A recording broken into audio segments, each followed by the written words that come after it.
أما بعد فقد قال الله تبارك وتعالى في محكم كتابه المبين وهو أصدق الصادقين. بسم الله الرحمن الرحيم.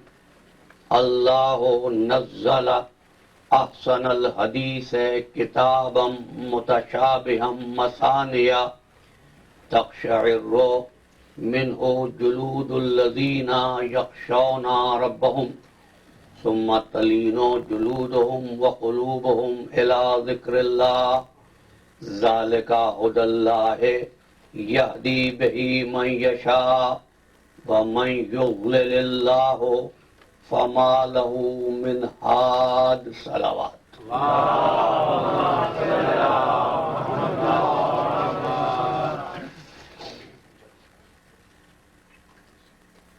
ہدایت اور نصاب ہدایت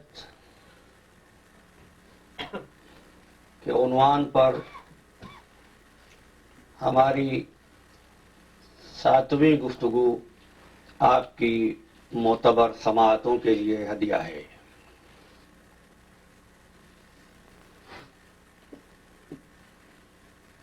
آپ کی خدمت عالی میں مسلسل یہ عرض کیا جا رہا ہے کہ ہدایت کسی تعارف کے لیے لگائے جانے والے لیبل کا نام نہیں ہے. ہدایت ایک وصف ہے اور اس کے لیے ضروری ہے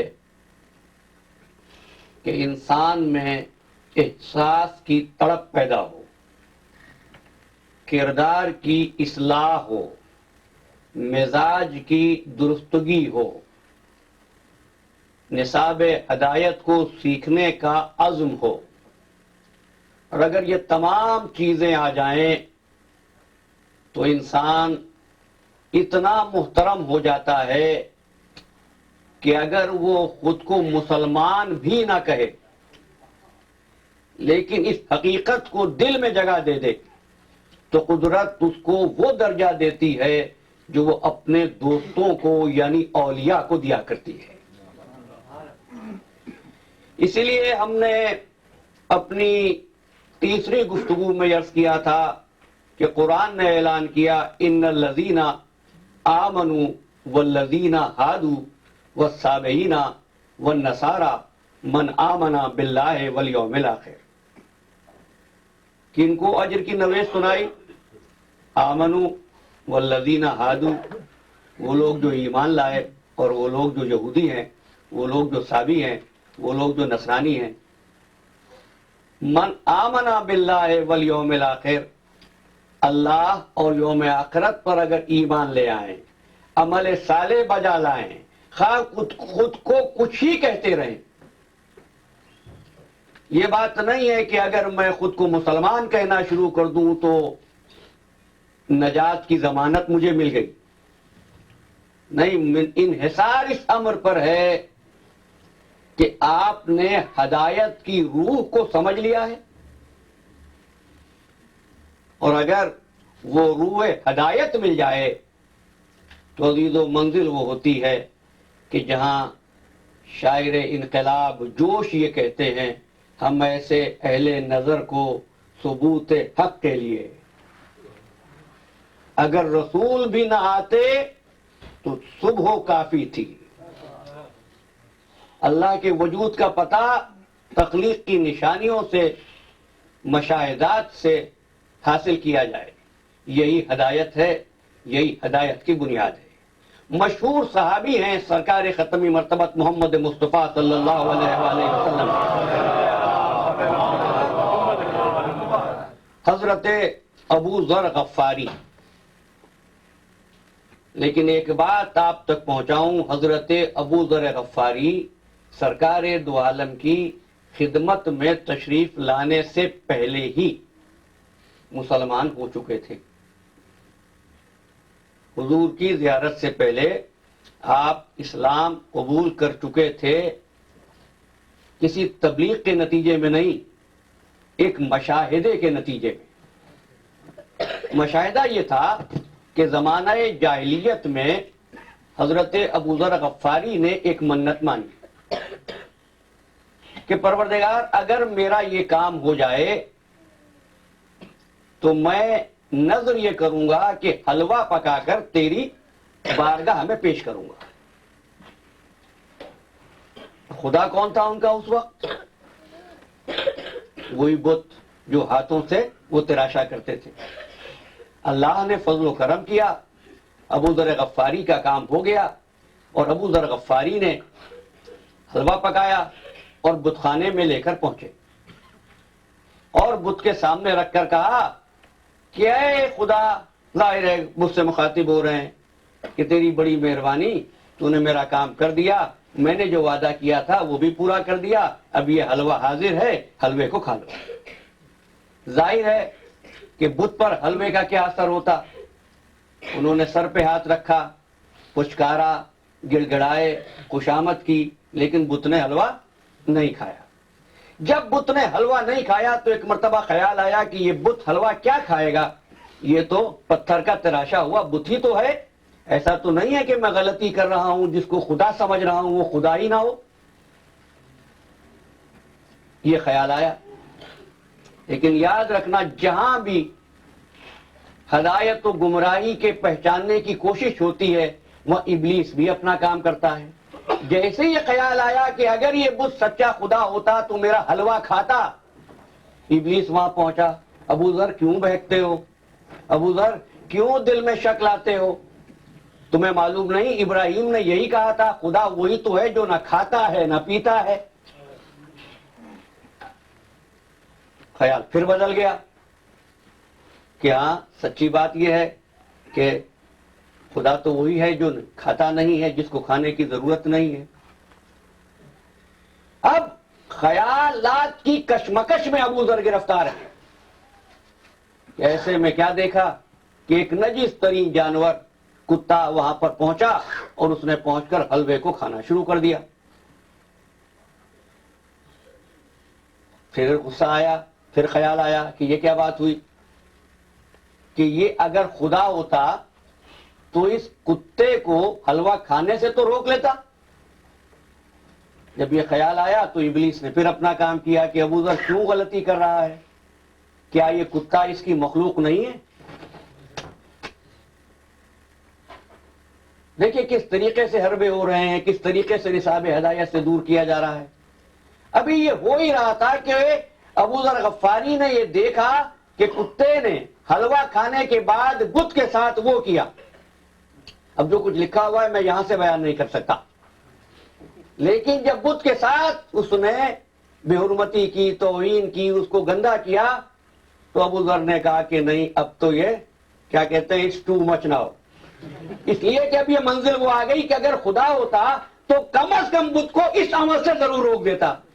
بس یہ خیال آیا اور ابو ذر اس طریقے سے منزل ہدایت کی طرف بڑھے کہ کلہاڑا اٹھایا اور آؤ دیکھا نہ تاؤ، بت کے ٹکڑے ٹکڑے کر دیے۔ اس کے بعد اپنے گھر کی چھت پر بلند ہوئے اور پکارنے لگے، اے شہر والوں سنو، یہ جن کی تم پرستش کر رہے یہ خدا نہیں ہے، خدا تو وہی ہے جو سورج کو روزانہ طلوع کرتا ہے اور غروب کرتا ہے۔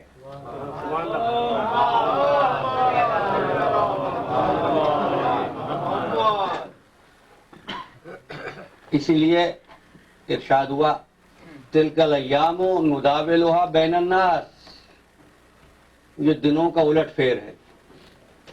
تلک الایام نداولها بین الناس،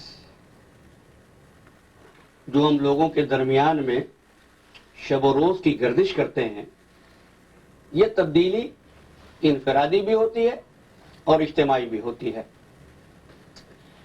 انفرادی تبدیلی، ذاتی تبدیلی، کبھی جوانی ہے، کبھی ضعیفی ہے، کبھی خوشی ہے، کبھی غم ہے، کبھی صحت ہے، کبھی مرض ہے، کبھی سکون ہے، کبھی اضطراب ہے، کبھی بڑھنے کا عزم ہے اور کبھی مایوسی ہے۔ یہ ذاتی قسم کی تبدیلیاں اس لیے ہوتی ہیں کہ انسان یہ جان لے کہ کوئی ایسا ہے جو اس کے ارادوں میں اور اس کے پروگرام میں، اس کی پلاننگ میں حائل ہے۔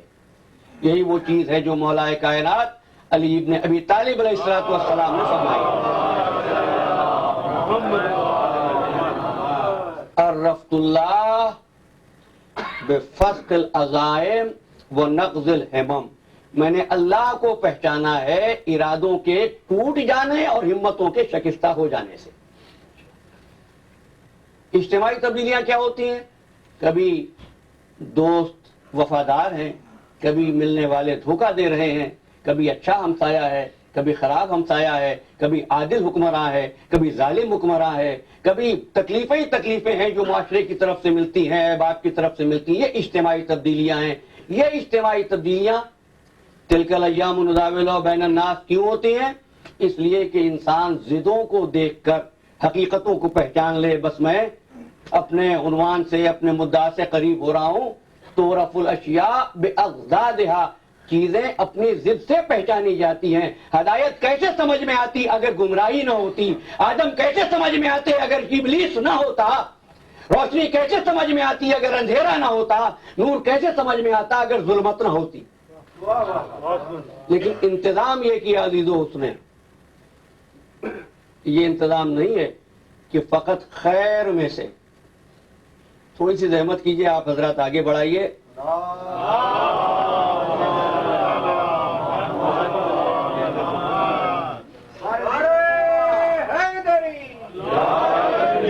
محمد علیہ محمد بلند تر صلوات۔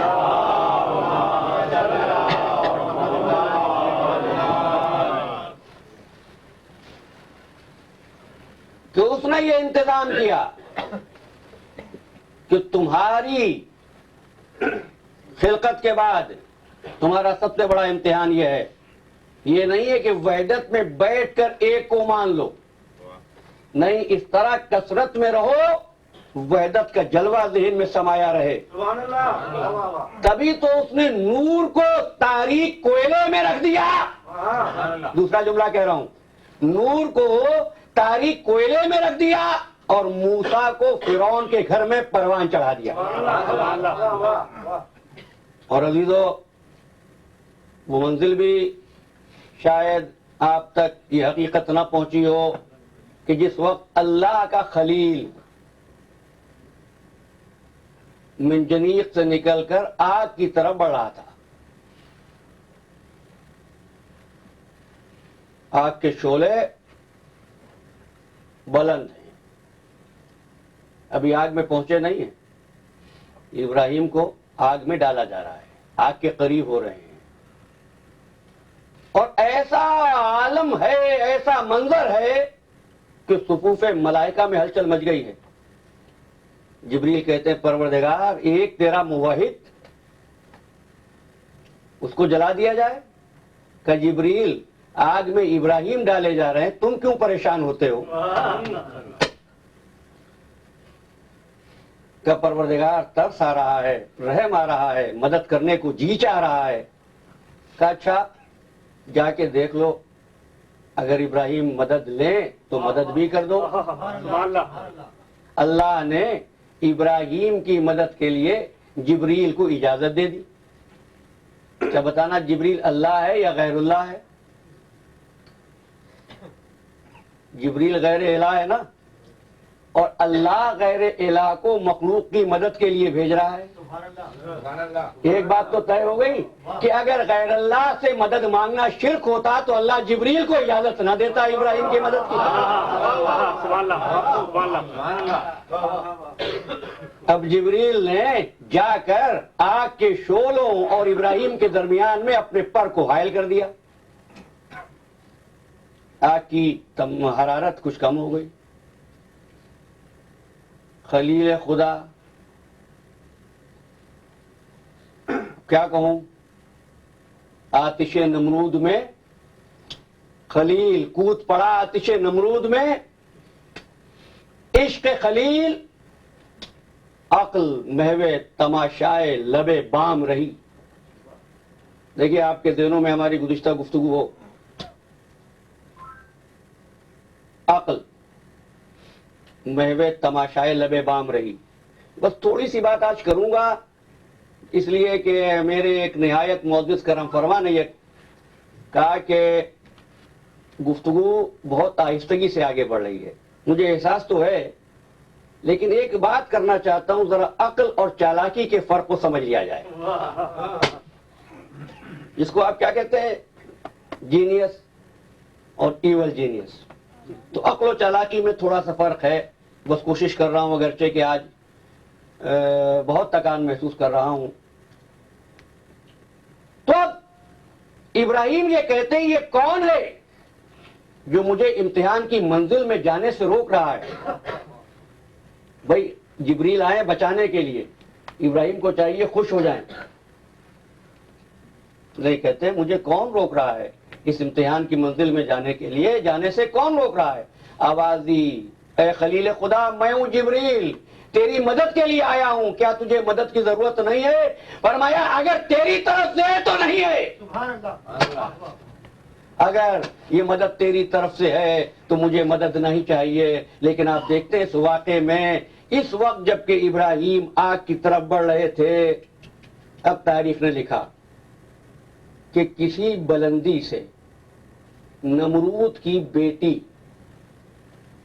جس کا نام رافع یا رفا بنت نمرود، تاریخ نے لکھا، دیکھا کہ آگ اتنی بلند، اور یہ کیسا مرد مطمئن ہے جو آگ کی طرف بڑھ رہا ہے، تو ایک مرتبہ آواز دیتی ہے، اے خلیل خدا، کیا یہ آگ نہیں ہے جو تو خوف زدہ نہیں ہے؟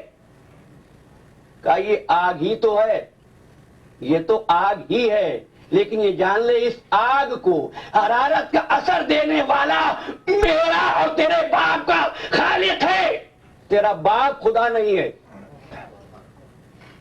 اور یہ وہ چیز ہے جو تبدیل کر دیتی ہے رفا بنت نمرود کو، اور وہ یہ کہتی ہے میں ابراہیم کے رب پر ایمان لائی، اور نمرود کی بیٹی کو موت کے گھاٹ اتار دیا جاتا ہے کلمہ پڑھنے کے جرم میں۔ تقریریں مسلسل ہو گئی، اب دیکھیے تبلیغ نہیں ہوئی، تقریر نہیں ہوئی، ایک احساس تھا جو پیدا کر دیا گیا۔ یہ احساس، یہ کردار، یہ مزاج ہدایت سے پہلے ہوتا ہے، تبھی تو ہدایت آتی ہے۔ یہ نہ سمجھنا کہ ہدایت ہو جائے پھر اصلاح ہو جائے گی۔ تم کو معلوم ہے کہ لوگوں نے کلمے پڑھ لیے، نمازیں پڑھ لی، مسجدوں میں عمریں گزار دیں، کیا اصلاح ہو سکی؟ بے قرآن کا سننا کیا ہے؟ ثواب بھی ہے، ہدایت بھی ہے۔ اور میں ہمیشہ کہا کرتا ہوں، آپ کی سمجھ میں آیات نہ آئے، عربی بولنے والوں کی سمجھ میں تو آتی ہے نا، کیا ان کو بدل دیا؟ نہیں، اسی لیے قدرت نے قرآن مجید میں ہدایت سے پہلے 4 درجے دیے۔ گفتگو کو میں آگے کی طرف لے جانا چاہتا ہوں۔ سبح اسم ربک الاعلی الذی خلق فسوی، تعریف کے قابل ہے وہ ذات جس نے خلق کیا، پہلا مرحلہ خلق کیا، فسوی پھر درست کر دیا، والذی قدر پھر تقدیر مقرر کر دی، فہدی پھر ہدایت کی۔ پیدا کرتے ہی ہدایت نہیں کی، نہیں، پہلے خلق کیا، فسوا پھر درست بنایا، اس کو درست کر دیا۔ یہ درست کرنے کے معنی میں کیا ہے؟ کیا خلق درست نہیں کیا تھا جو اب درست کیا گیا؟ اب کیا کروں؟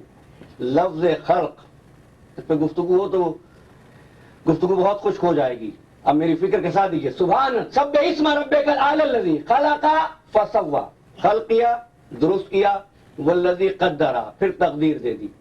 اس کا ترجمہ مترجمین نے کیا کہ پھر اندازہ ٹھہرا دیا۔ یاد رکھنا، اندازہ ہمیشہ وہاں ہوتا ہے جہاں پر علم میں کمی ہو۔ خلاق عالم کے پاس اندازہ نہیں ہے، یقین ہے، وہ تو وہ ہے ذرے ذرے کا علم رکھتا ہے، وہ ہے جو یہ کہتا ہے کہ ایک ایک ذرے پر سزا بھی دیں گے، ایک ایک ذرے پر جزا بھی دیں گے۔ تو معنی سمجھ لیجئے۔ اسی طرح والقمر قدرناہ منازل حتی عاد کالارجون القدیم، وہاں قمر کی تقدیر کی بات کی، چاند کی تقدیر کی بات کی۔ انا انزلناہ فی لیلۃ القدر، وہاں لیلۃ القدر کی بات کی. اور سورہ قمر میں انا کل شیء خلقناہ بقدر، ہم نے ہر چیز کو قدر کے ساتھ بنایا. اب ترجمہ کرنے والوں نے ترجمہ کر دیا اللہ ہر چیز کو اندازے سے بناتا ہے. یعنی اس کا مطلب یہ ہے کہ جو بنانا چاہ رہا تھا وہ نہیں بنا، کچھ اور بن گیا. اس مسئلے کو حل فرمایا حضرت امام جعفر صادق علیہ السلام. بات سنیے، بس آپ کے بارے سماج کی گرانی کو دور کروں. آپ فرماتے ہیں اللہ جب بھی کسی چیز کو خلق کرنا چاہتا ہے تو وہ چیز پہلے علم خدا میں ہوتی ہے. جب کسی چیز کو خلق کرتا ہے تو وہ شے پہلے علم خدا میں ہوتی ہے، اس کے بعد علم خدا سے نکل کر مشیت الہی میں آتی ہے. جب علم خدا میں لیے تھی تو سب کے لیے غائب تھی، اور جب مشیت الہی میں آئی تو اللہ کے لیے بھی ظاہر ہو گئی اور ان کے لیے بھی جو مشیت سے بنے ہیں. سبحان اللہ. تو اس کے بعد مشیت سے نکلی، پھر ارادہ پروردگار میں آ گئی. ارادہ پروردگار میں آنے کے بعد پھر وہ قضاء خدا میں آ گئی. قضاء خدا میں آنے کے بعد وہ قدر الہی میں آ گئی. اب معصوم فرماتے ہیں قدر کا مطلب اندازہ نہیں ہے، قدر کا مطلب یہ ہے جس مخلوق سے جو کام لینا ہے اس کو وہ صلاحیت دے کر بناتا ہے. اگر پرندے کا کام ہے اڑنا تو اس کے بدن کو ایسا بنایا کہ ہوا میں اڑ سکے. اگر کسی کا کام ہے پانی میں تیرنا تو مخلوق کو ایسا بنایا، ایسے آزاد دیے کہ وہ آسانی سے پانی میں تیر سکے. وہ جس چیز کو بناتا ہے صلاحیت دے کر بناتا ہے، بغیر صلاحیت کے نہیں بناتا. پانی بنایا اس لیے کہ تم پی سکو، تو ایسا لطیف بنایا کہ تمہارے حلق سے اتر سکے، کہیں پھنس نہ جائے. اسی طرح انسان کو جب بنایا اس نے تسخیر کائنات کے لیے تو تسخیر کائنات کی تمام تر صلاحیتیں دے کر بنایا. وہ صلاحیت کون سی ہے تسخیر کائنات کی؟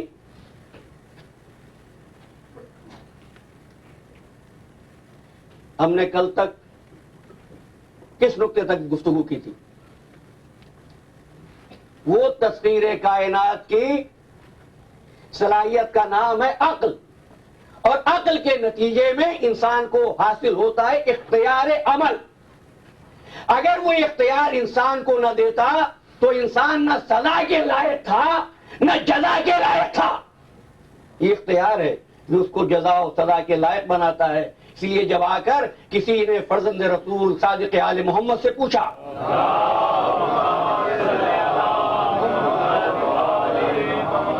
کہ فرزند رسول یہ تو بتا دیجئے کہ اللہ قیامت کے دن کن کن امور کا حساب لے گا، کن کن امور میں حساب نہیں لے گا، تو فرمایا بہت آسان سی بات ہے، زیادہ وقت نہیں چاہیے اس بات کو طے کرنے کے لیے کہ کن امور کا حساب ہوگا کن امور میں حساب نہیں ہوگا. فرمایا جن چیزوں میں انسان کو مجبور بنایا ان میں حساب نہیں ہوگا، جن میں اختیار دیا ان میں حساب ہوگا.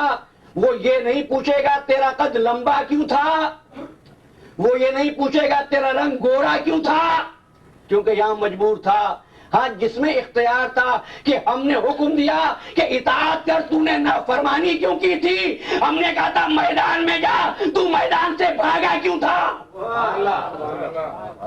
اختیار عمل دیا، اور یہ اختیار عمل عقل کی بنیاد پر ہے. ہماری تمام تر گفتگو اس نقطے پر جمع ہو گئی. اختیار عمل عقل کی بنیاد پر ہے. اب ہم نے 5ویں گفتگو میں عرض کیا تھا عقل ہے کیا، اس کو طے کیجئے. عقل ہے کیا؟ عقل وہ چیز جس کے ذریعے سے تم دوسری چیزوں کو معلوم کرتے ہو.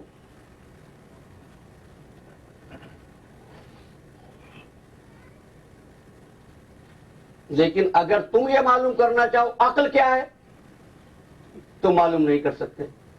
جیسے کہ میں نے اس کو آسان کرنے کے لیے ایک مثال دی تھی، آج ایک اور مثال دیتا ہوں. روشنی کیا ہے؟ وہ جس کی مدد سے تم چیزوں کو دیکھتے ہو. لیکن کیا تم روشنی کو دیکھ سکتے ہو؟ نہیں، تم روشنی کو نہیں دیکھ سکتے ہو. اچھا، آنکھ سے چیزوں کو دیکھتے ہو، لیکن آنکھ سے یہ کہو کہ وہ آنکھ کو دیکھے.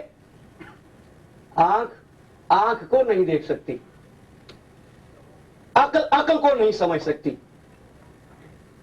روشنی خود دیکھی نہیں جا سکتی، دوسروں کو دکھا سکتی ہے. عقل کی تعریف کیا ہے جو مولا کائنات نے فرمائی؟ عقل ایک مخفی قوت کا نام ہے، عقل ایک پوشیدہ قوت کا نام ہے. عقل سمندر سے زیادہ عمیق ہے، عقل کائنات سے زیادہ بسیط ہے، عقل اس کائنات سے زیادہ آفاقی ہے، اس سے زیادہ گلوبل ہے، اس سے زیادہ پھیلی ہوئی ہے. عقل وہ، لیکن عقل کے بغیر تم کوئی کام نہیں کر سکتے اور عقل کو تم نہیں سمجھ سکتے، لیکن عقل ہی نام ہے انسان کا. یہاں تک بات پہنچی؟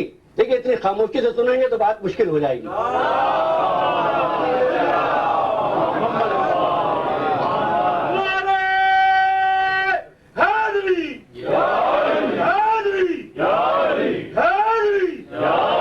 محمد والے محمد بلند تر صلوات.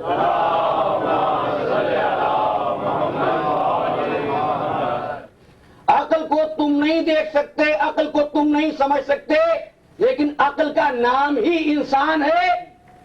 جو عقل کو سمجھ جائے وہ کیا ہے؟ اب آپ کو حدیث سنا دوں. من عرف نفسہ فقد عرف ربہ. جس نے اپنے نفس کو پہچان لیا اس نے اپنے رب کو پہچان لیا.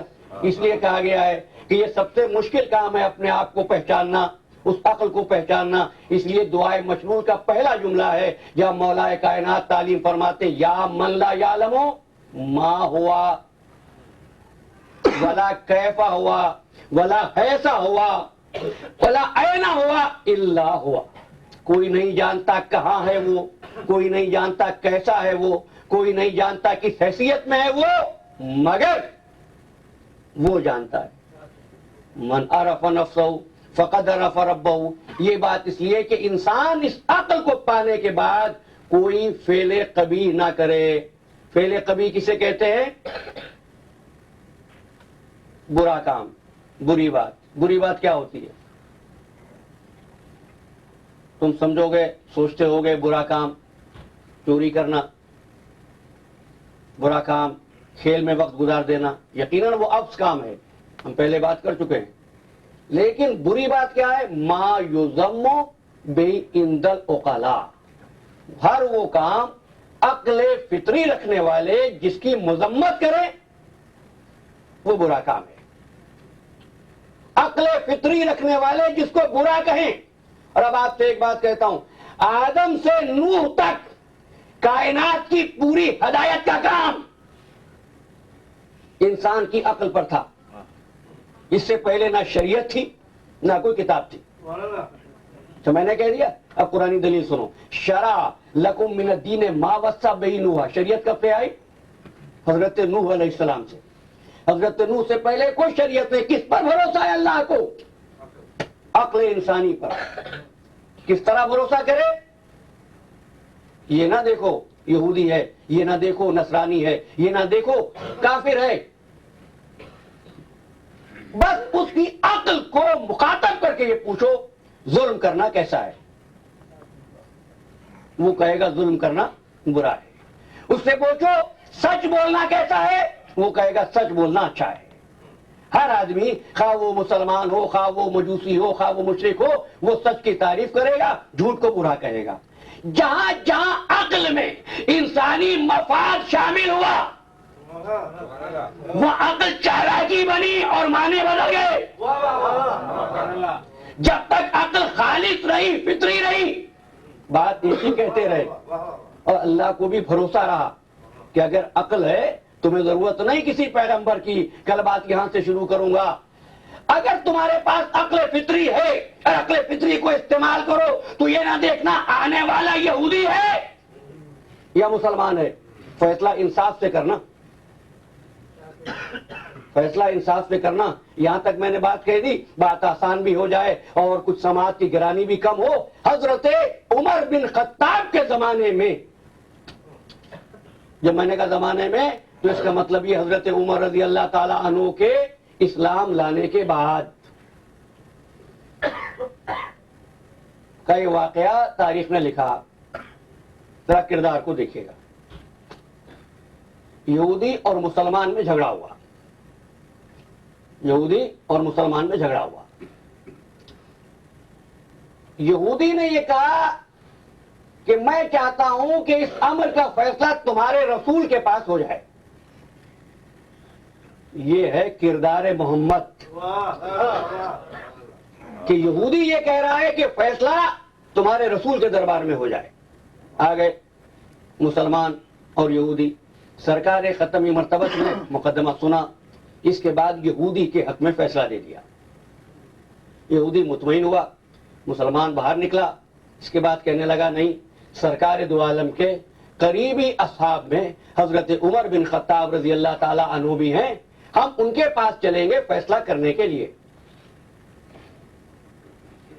وہ یہودی ان کے ساتھ حضرت عمر کے دولت خانے پر آ گیا۔ حضرت عمر دولت خانے سے برآمد ہوئے۔ کیا بات ہے؟ کہ ہمارے درمیان ایک مسئلہ ہے، ایک تنازعہ ہے، آپ سے چاہتے ہیں آپ فیصلہ کر دیں۔ یہودی کہنے لگا کہ یا عمر، اس بات کا فیصلہ سرکار ختمی مرتبت کر چکے ہیں، بس یہ سننا تھا کہ حضرت عمر نے تلوار نکالی اور اس کلمہ گو کی گردن اڑا دی، یہ کہہ کر منافق جب رسول نے فیصلہ کر دیا ہے تجھے کیا حق ہے مجھ سے فیصلہ کرانے کا؟ عزیزو، اصحاب رسول کا احترام کرو، انہوں نے اصول دیے، جب محمد عربی فیصلہ کر دے تو نہ شورا ہے، نہ اجماع ہے، نہ نامزدگی ہے۔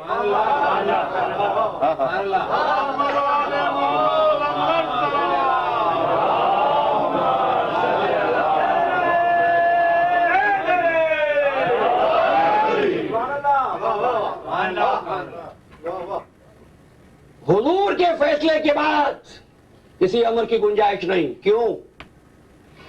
بھائی یہ فیصلہ عقل کرے گی کہ اسلام قبول کرو یا نہیں، لیکن اسلام قبول کرنے کے بعد فیصلے میں عقل نہ دوڑاؤ۔ بھائی یہ حق تم کو ہے کہ جب بیمار ہو جاؤ تو دو چار آدمیوں سے پوچھ لو کہ کون سا ڈاکٹر بہتر ہے، لیکن جب ڈاکٹر کا انتخاب کر لو تو اس کے پرسکرپشن پر اعتراض کا حق تم کو نہیں ہے۔ کیوں؟ اس لیے کہ عقل فطری کا تقاضا یہی ہے۔ اور اگر بات یہاں تک پہنچی تو پھر کہتا ہوں، عقل فیصلہ کرتی ہے کہ عالم بہتر ہے جاہل سے، پڑھا لکھا بہتر ہے ان پڑھ سے، عادل بہتر ہے ظالم سے۔ باتیں تو ہو گئی نا؟ تو پھر ایک بات اور مان لو کہ جب کبھی تم کو دو نظر آ جائیں، ایک مسئلہ پوچھنے والا، ایک مسئلہ بتانے والا، تو عقل کا فیصلہ یہ ہے مسئلہ بتانے والے کو حاکم ہونا چاہیے، مسئلہ پوچھنے والے کو حاکم نہیں ہونا چاہیے۔ اچھا، اگر یہاں تک بات ہوئی تو تین جملے اور لیتے جاؤ۔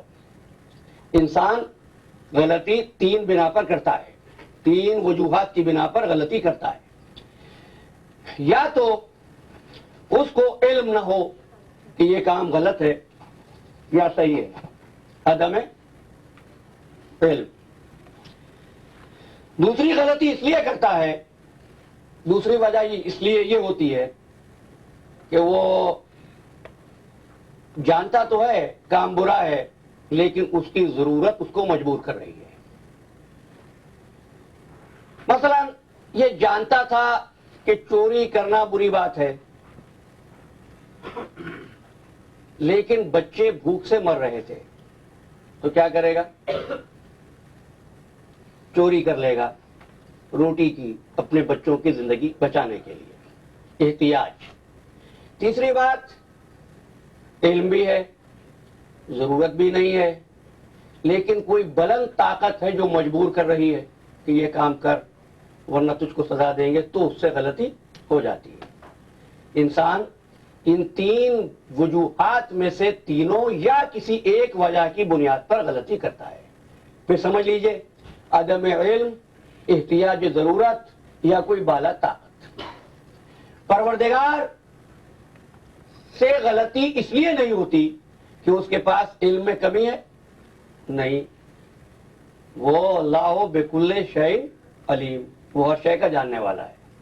پھر دوسری وجہ ہم نے کیا کہی کہ احتیاج ضرورت، کہ وہ ضرورت مند ہو۔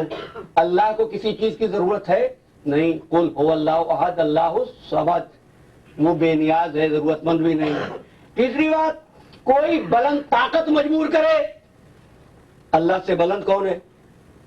کوئی نہیں۔ ان اللہ علی کل شیء قدیر، اللہ ہر شے پر قادر ہے، یعنی نہ علم میں کمی ہے، نہ احتیاج ہے، نہ کوئی اس سے بلند ہے۔ تو اس کا مطلب یہ کہ پروردگار سے غلطی ہو ہی نہیں سکتی، پروردگار غلط کام نہیں کرتا۔ جب غلط کام نہیں کرتا تو غلط کام کرنے والوں کے کام کو اپنا کام نہیں کہہ سکتا۔ بس میں اپنے مدعا تک پہنچ گیا۔ وہ غلط کام کرنے والوں کے عمل کو اپنا کام نہیں کہہ سکتا۔ تو اگر خالق کسی کے عمل کو اپنا عمل کہہ دے، کسی کے قول کو اپنا قول کہہ دے، کسی کے فعل کو اپنا فعل کہہ دے، تو سمجھو اللہ بھی معصوم ہے اور وہ بھی معصوم ہے۔ اور محمد علی محمد بلند کرتا۔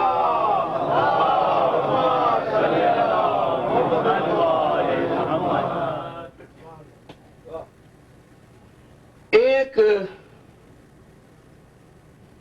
نقطہ اٹھتے اٹھتے دعا کرنے سے پہلے اور گفتگو کروں۔ اچھا، یہ عقل انسان کو ملتی کس عمر میں ہے؟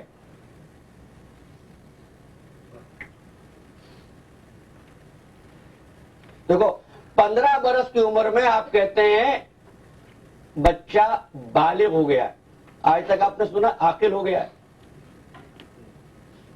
میں نے پہلے کہا اللہ نے صلاحیت دی ہے، چاہے تو استعمال کرے نہ کرے یہ اس کی مرضی ہے، لیکن وہ صلاحیت کب دیتا ہے؟ وہ بالغ ہوتا ہے، عاقل نہیں ہوتا۔ بس سچی بات تو یہ ہے کہ عاقل کب ہوتا ہے؟ جب عقل کو استعمال کرے، جب شعور ہو۔ زیادہ تفصیل میں اور زیادہ وضاحت بھی نہیں کروں گا اس بات کی، لیکن اتنا ضرور ہے کہ عقل انسان کو کس وقت ملتی ہے۔ ہم نے پہلے طے کیا عقل کا نام ہی ہے انسان، عقل ہی کی وجہ سے انسان انسان ہے، لیکن عقل کا استعمال کرتا ہے اس وقت جب سمجھ آ جائے، جب شعور آ جائے۔ تو کیا اس کو انسان اس وقت کہتے ہو جب وہ سمجھداری کے کام کرنے لگے؟ جب تک وہ بچہ ہوتا ہے کیا اس کو انسان نہیں کہتے ہو؟ اب ایک بات کہہ دوں، عقل اس وقت بھی اس کے پاس ہوتی ہے جب وہ گہوارے میں ہوتا ہے۔ اس کی عقل کام اس لیے نہیں کر پاتی کہ اس کی عقل جس جسم کی ڈیمانڈ کرتی ہے وہ جسم اس کے پاس نہیں ہوتا۔ بچہ چھوٹا ہے، اس کو معلوم ہے کھانے پینے کی چیز ہے، لیکن اس قابل نہیں ہے کہ اٹھ کر لے سکے۔ ورنہ تو چھوٹے بچے کے پاس کوئی بھی چیز لے جائیے وہ ہمیشہ پکڑ کر اپنے منہ میں رکھنا چاہتا ہے نا؟ حصول منفعت، دفع مضار، یہ دو جذبے ہیں۔ اگر ساری انسانی صلاحیتوں کو آپ جمع کر دیں تو کیا انسان چاہتا ہے؟ فائدہ حاصل ہو، نقصان دور ہو۔ چھوٹے بچے کی آنکھ میں اگر انگلی لے جائیں تو آنکھ بند کر لیتا ہے، جانتا اس سے تکلیف ہوگی۔ کوئی عقل کے تمام اشارے اس کو پیدائش کے ساتھ ہی دیے گئے ہیں، بعد میں نہیں ملے۔ کیوں؟ اس کا کام ہے کائنات کی تسخیر کرے۔ جس کا کام کائنات کی تسخیر کرنا تھا اس کو جوہر پیدائش کے ساتھ دیا، جس کا کام ہدایت کرنا تھا اس کو جوہر 40 برس کے بعد نہیں ملے گا۔ بھئی بچے میں بولنے کی صلاحیت تو ہے نا، لیکن اگر 2 دن کا بچہ، 4 دن کا بچہ بولنے لگ جائے، کبھی کبھی والی بات نہیں کر رہا ہوں، پڑھے لکھے احباب ہیں، آپ کے دل وہاں پہنچ جاتے ہیں کہ ہم سے آگے آپ تقریر میں چلتے ہیں اور ماشاءاللہ جو آپ کی طرف سے رہنمائی ملتی ہے اور گفتگو کے بعد، تقریر کے بعد جو باتیں ہوتی ہیں، میرے لیے وہ سرمایہ حیات ہے۔ لیکن اگر بچے 2 دن میں 6 مہینے کی عمر میں بولنے لگ جائے تو کیا کہو گے آپ؟ ایسے بچے سے خوف آنے لگے گا، ڈر آنے لگے گا، بچہ چلنے لگے تو قدرت نے بچے کو پیدا ہوتے ہی نہیں بلا دیا، پیدا ہوتے ہی اس کو چلا پھرا نہیں دیا، پیدا ہوتے ہی وہ کام نہیں کرائے جو بڑے ہو کر کرتے. کیوں؟ امام زین العابدین علیہ الصلوۃ والسلام نے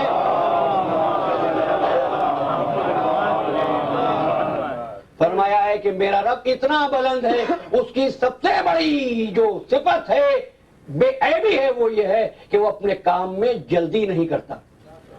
کیونکہ اگر وہ جلدی کرے گا تم خوفزدہ ہو جاؤ گے، تمہاری مہلت ختم ہو جائے گی، لہذا دیر لگتی ہے. سمجھ گئے؟ صلاحیت تو پیدائش کے ساتھ ہی تھی، ظہور ایک خاص عمر پہ آ کے ہوا. اس کا جس کا کام کائنات کی تسخیر کرنا تھا، جس کا کام کائنات کی تسخیر کرنا تھا، اس کو صلاحیت ظہور کے ساتھ ملی، اس کو صلاحیت پیدائش کے ساتھ ملی، اظہار بعد میں ہوا. جس کا کام ہدایت کرنا تھا، اس کو وہ صفت ہدایت بھی پیدائش سے ساتھ ملی اور ظہور 40 برس کی عمر میں ہوا. اس لیے اس وقت تک وہ نبی تھا، جس وقت اعلان کیا تو رسول ہو گیا. اچھا بس ایک بات اور سن لیجئے. دیکھو 4 چیزیں ہیں. آپ پاس ہونے کی کیا تعریف کرتے ہیں؟ صلوات پڑھیے گا.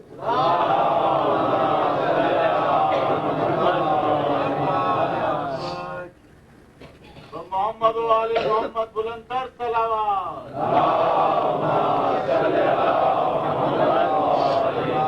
نعرہ حیدری. پاس ہونے کی یعنی قریب ہونے کی کیا تعریف کرتے ہیں؟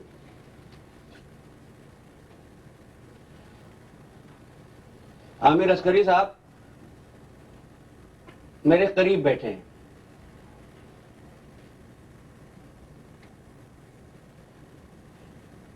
اور میرے وہ بھائی جو وہاں بیٹھے ہیں پیچھے، وہ مجھ سے دور بیٹھے ہیں.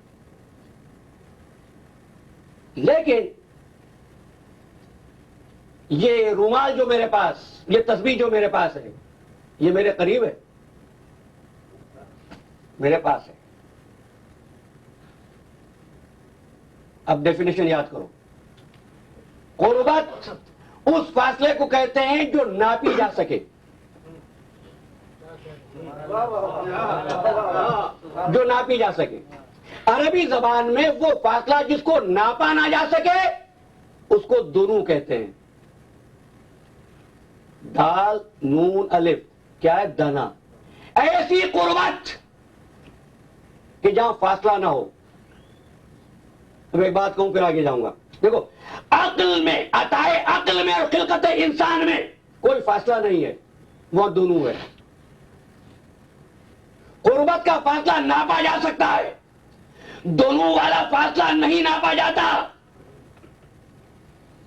اب یاد دلاؤں، سما دنا فتح دلہ، معراج کی بات ہو رہی ہے. سما دنا فتح دلہ کانا قاب قوسین او ادنا. وہ سرات اتنا قریب ہوا کہ مقام دنو پر پہنچ گیا. کیا کہ وہاں پر فاصلہ ناپا نہیں جا سکتا. تبھی تو کانا قاب قوسین او ادنا، 2 کمانوں کا یا اس سے کم. میں نے پہلے بھی کبھی کہا تھا پروردگار جو ایک ذرے کا علم رکھے، یہ کیوں نہیں کہہ دیتا کتنا فاصلہ تھا؟ وہ یہ نہیں کہہ رہا کتنا فاصلہ تھا، کہتا ہے کانا قاب قوسین او ادنا، 2 کمانوں کا یا اس سے بھی کم. یہ کیوں کہا؟ اس لیے کہ کسی فروئی حصار میں قید ہونے والے کو فضائل محمد کی حد نہ مل جائے.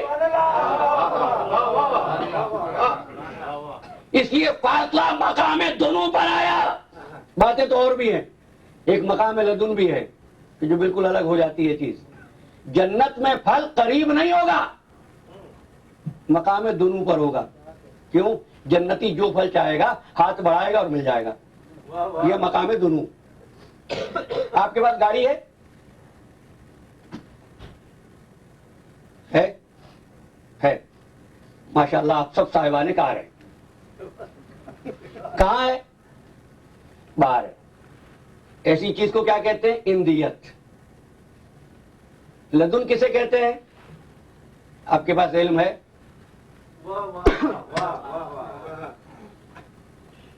جب میں نے کہا گاڑی ہے، آپ نے کہا میرے پاس ہے مگر آپ کو ضرورت ہے پارکنگ لاٹ میں جا کے بتائیں یہ رہی ہے تو آپ کے پاس مگر آپ کے پاس نہیں ہے. کوئی ایسی چیز ہوتی ہے جو وجود کے ساتھ مقام لدن پر ہوتی ہے کہ الگ ہی نہیں ہوتی. بھائی آپ مجھ سے سب کچھ چھین لیں، جو کچھ میں بیان کر رہا ہوں جو میرے سینے سے باہر آ رہا ہے یہ آپ مجھ سے نہیں چھین سکتے. یہ مقام لدن پروردگار عالم نے اپنے حبیب کو مقام دنو دیا اور علم لدنی دیا. اب جب نبوت نہ چھینی جا سکے نہ دی جا سکے تو نبوت کی جانشینی نہ چھینی جا سکے نہ دی جا سکے.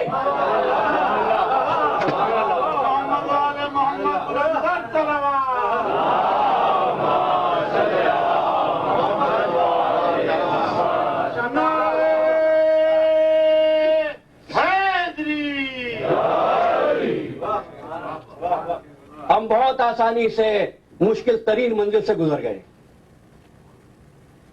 حبیب مقام لدن، علم لدن، مقام دنو، ایسی منزل کہ جہاں پر وہ یہ کہے کہ بس یہ حبیب اتنا قریب ہے ہمارے، کانا قاب قوسین او ادنا. جب دو سردار ملا لیں کمانے تو اس کا مطلب یہ تھا آج سے جو تیرا دوست ہے وہ ہمارا دوست ہے، آج سے جو تیرا دشمن ہے وہ ہمارا دشمن ہے. بات واضح ہوئی؟ آج سے جو تیرا دوست ہمارا دوست، آج سے جو تیرا دشمن وہ ہمارا دشمن. اب فرمایا یہ حبیب بھی ہمارے اتنا قریب ہو گیا، دو کمانوں کا، تم تو دو کمانوں والا فاصلہ دیکھتے ہو، دو کمانوں کا یہ تو اس سے بھی کم ہے یا اس سے بھی کم فاصلہ. کیا مطلب؟ آج سے جو محمد کا دوست ہے وہ ہمارا دوست ہے، جو محمد کا دشمن ہے وہ ہمارا دشمن ہے. اب ترجمہ نہیں کروں گا کہ مولا کا مطلب کیا ہے، فرمایا تو یہی تھا آج سے جو میرا ہے. مجھے تفصیل میں نہ جانے دیجیے. من کن تو مولا فاذا علی مولا، جس کا میں مولا اس کا یہ علی مولا. اس پر سب نے اتفاق کر لیا، یہاں کہا تھا. لیکن مولا کا مطلب یہ نہیں ہے، ساری بات مطلب کی ہے. مولا کا مطلب ہے دوست. من کن تو مولا فاذا علی مولا. مولا کا مطلب ہے حاکم، مولا کا مطلب ہے غلام، مولا کا مطلب ہے چچا زاد بھائی. زبان عربی میں مولا کے 40 معنی ہیں. اچھا میں دعوت اتحاد دیتا ہوں ملت کو کہ اختلاف لفظ مولا پر نہیں ہے، اختلاف مولا کے ترجمے پر ہے. اور اتحاد کرتے ہیں جس جس چیز سے اختلاف ہو اس کو ختم کر دو. بھائی مولا کا ترجمہ ہی نہ کرو، تم بھی کہے علی مولا، ہم بھی کہیں علی مولا.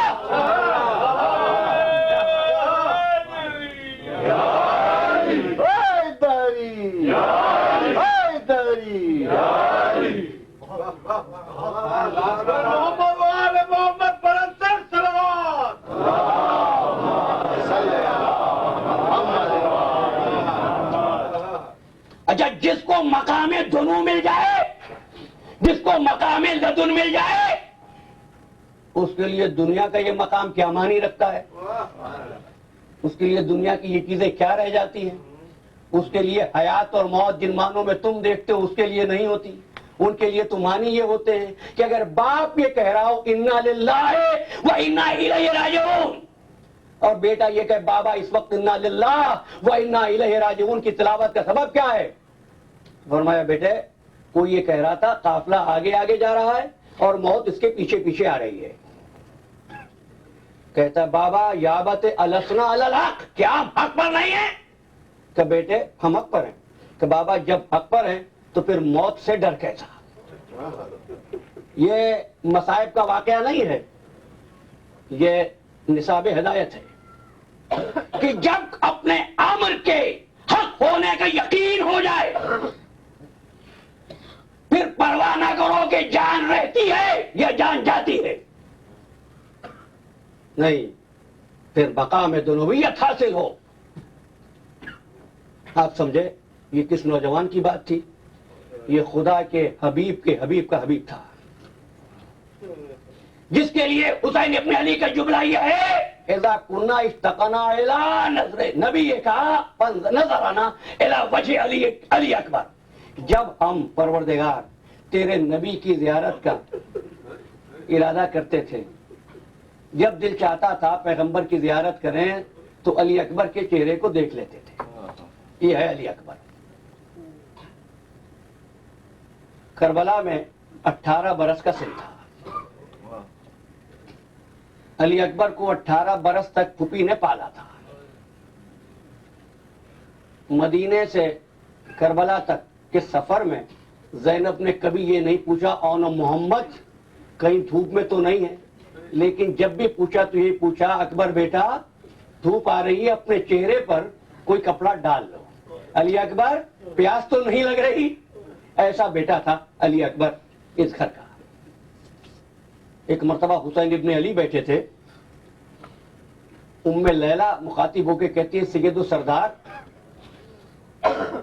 میں جتنا بھی فخر کروں کم ہے کہ اللہ نے جو عزت مجھ کو دی ہے، جو نعمت مجھ کو دی ہے، جو فضل مجھ پہ کیا ہے، ایسا کسی اور پہ نہیں ہوا. فرمانے لگے حسین ام لیلہ کیا علی فاطمہ کی بہو ہونے پر فخر کر رہی ہو؟ کہا سید و سردار بہویں تو اور بھی ہیں. کہا کیا امام وقت کی زوجہ ہونے پر فخر کر رہی ہو؟ کہا وہ ازواج تو اور بھی ہیں. کہ ام لیلہ کس چیز پر فخر ہے؟ تو ایک مرتبہ ام لیلہ کہتی اللہ نے جیسا چاند سا بیٹا مجھ کو دیا ہے، ایسا بیٹا کسی اور ماں کے پاس نہیں ہے. جانتے ہو علی اکبر جب مدینے کی گلیوں میں نکلتے تھے بازاروں میں تو راستہ چلنے والے چہرے اکبر کو دیکھتے تھے. ایسا بیٹا ہے اکبر. جس وقت لوٹا ہوا قافلہ شام کے بازار میں گیا ہے اور نو کے نیزہ پہ علی اکبر کے سر کو بلند دیکھا کسی عورت نے، تو ایک مرتبہ تماشا دیکھنے والی عورتوں میں سے ایک عورت نے کہا کیسا چاند سا چہرہ ہے، اس کی ماں اس سے پہلے مر گئی ہو تو بہتر ہے، اس کو اس حالت میں نہیں دیکھ سکتی تھی. یہ جملہ ایک مرتبہ ام لیلہ نے سن لیا اور کیا وہ بد نصیب میں ہوں. ایسی ماں اور ایسا بیٹا.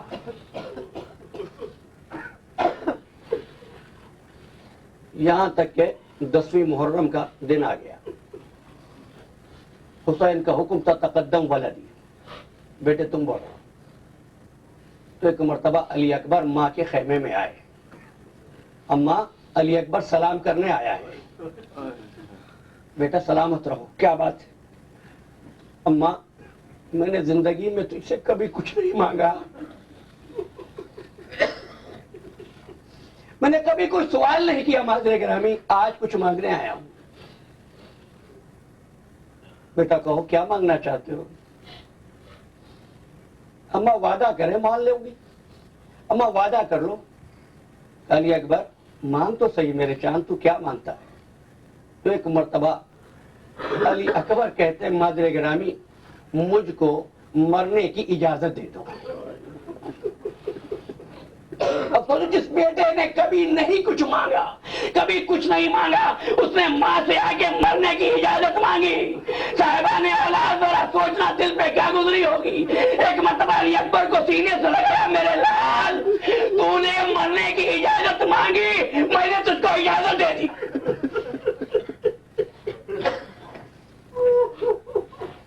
علی اکبر ہم نے تجھ کو اجازت دی. اپنے بابا کو بلاؤ.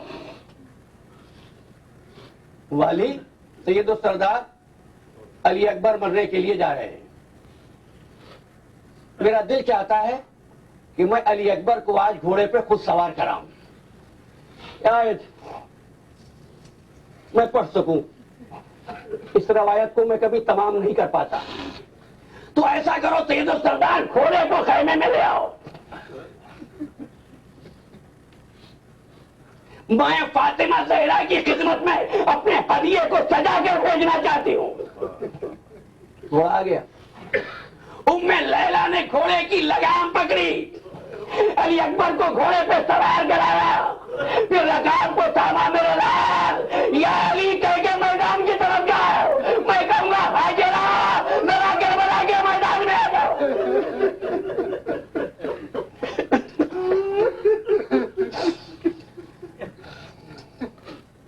اس کے بعد ایک مرتبہ آواز دی، فاطمہ زہرا کی بہو بیٹیوں یہ بتاؤ میرا لال چاند جیسا ہے، خوبصورت ہے، ہم دیکھیے پیغمبر ہے؟ کہا کہ ہاں ام لیلا تیرے لال جیسا خوبصورت کوئی نہیں ہے۔ کہا اچھا بس ایک بات سن لو، قیامت کے دن اپنی ماں کے سامنے گواہی دے دینا ام لیلا نے اپنے بیٹے کو فاطمہ کے بیٹے سے عزیز نہیں کیا۔ حمید بن مسلم کہتا ہے جوان خیموں سے جاتے تھے، رخصت ہو جاتے تھے، لیکن اس وقت میں نے عجیب منظر دیکھا، میں سمجھ نہیں سکا۔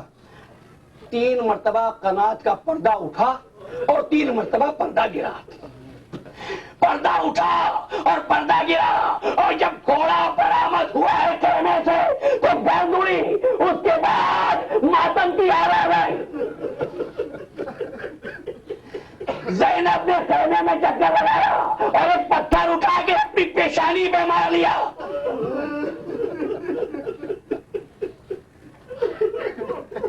اب سنو گے کیا ہوا گرد اڑنے سے پہلے، کیا ہوا گھوڑے کی روانگی سے پہلے؟ علی اکبر پڑھنا چاہتے کہ ایک مرتبہ حسین ابن علی نے آ کر کہا علی اکبر بیٹا پھوپھی سے مل لیے، ماں سے اجازت لے لی، اب اس بوڑھے پیر سے بھی ایک تمنا ہے۔ اترا بیٹے گھوڑے سے اترا،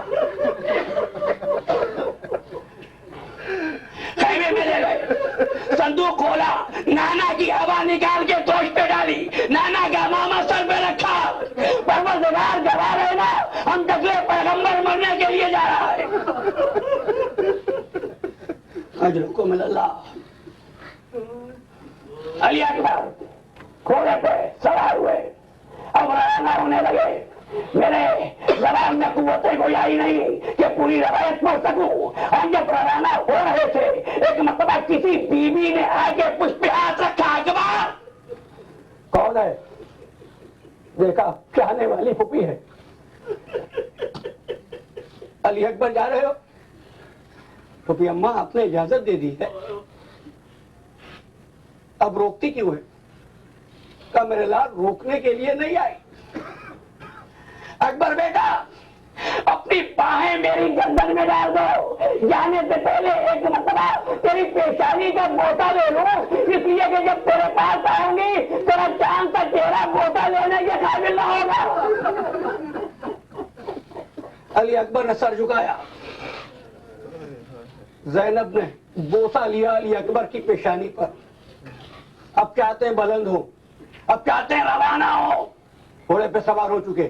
ایک مرتبہ آ کے کسی نے پھر بازو پکڑا، اماں آپ نے اجازت دے دی؟ کہ اجازت تو دے دی، جب پالنے والی ماں کی خواہش پوری کی ہے تو اس ماں کی بھی تمنا پوری کر دو، ایک مرتبہ مجھ کو بھی بوسہ لینے دو۔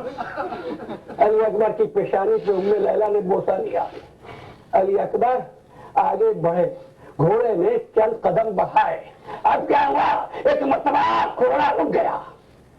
کہ گھوڑے رک کیوں گیا؟ گھوڑے نے گردن کو جھکا دیا، وہ اپنی زبان بے زبانی میں کچھ کہہ رہا تھا۔ ایک مرتبہ دیکھا کہ سکینہ گھوڑے کے سموں سے لپٹ کر کہہ رہی ہے سلجھنا، اے گھوڑے میرے بھائی کو نہ لے جا، بھیا علی اکبر کو نہ لے جا۔